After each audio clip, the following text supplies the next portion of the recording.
IPhone 7 কিনলেই চাকরি যাবে, এমন কেউকে খুঁজে পাওয়া যাবে না যে যিনি হতে চান না একজন আইফোন 7-এর মালিক, অথচ সেই আইফোন 7 কিনলেই চাকরি চলে যেতে পারে।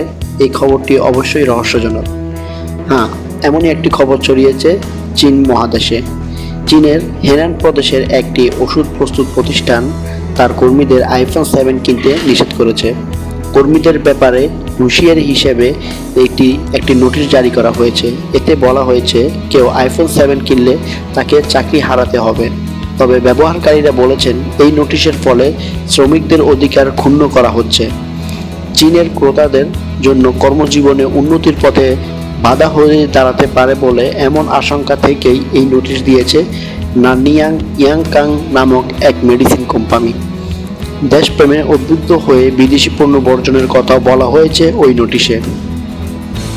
নোটিশের চীনের জনপ্রিয় সামাজিক যোগাযোগের মাধ্যম ওয়েবেতে ব্যাপক হারে শেয়ার হচ্ছে, যেখানে অনেকেই হ্যাশট্যাগ হিসেবে লিখছেন আইফোন 7 কিনে চাকরি হারাচ্ছেন কর্মীরা।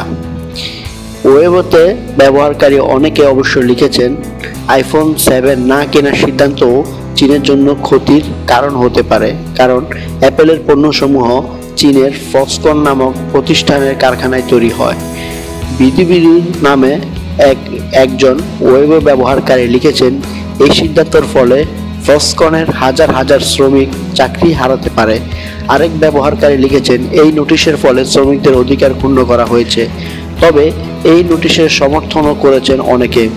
কিং টং হু লিখেছেন, সব সরকারি কর্মচারীদের বেলায় যদি এমন এক নিষেধাজ্ঞা জারি হতো তাহলে আমাদের দেশীয় পণ্যের বিক্রি আরও বেড়ে যেত। নানইয়াং ইয়াংকাং মেডিসিন কোম্পানির এই সিদ্ধান্ত এখন অন্যান্য প্রতিষ্ঠানও অনুসরণ করে বলে খবরে জানা হয়েছে। BD update journalist, news desk.